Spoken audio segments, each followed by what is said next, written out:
কিয়ামতের আগে একটা ধোঁয়া আল্লাহ পাঠাবেন, তামাম দুনিয়া অন্ধকার হয়ে যাবে। জাহান্নামের ভেতরে একটা জায়গা আছে যেখান থেকে ধোঁয়া উৎপন্ন হয়, গারামা বলা হয়। এখান থেকেই তাদখিল, যেটা বাংলায় আমরা বলি ধূমপান, বিড়ি। ধূম মানে ধোঁয়া, পান মানে খাওয়া, তাহলে ধোঁয়া খাওয়া।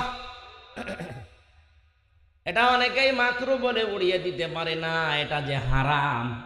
ওয়ায়ুহিল্লু লাহুমুত তাজ্জিবাতি ওয়া ইউহাররিমু আলাইহিমুল খাবাইস।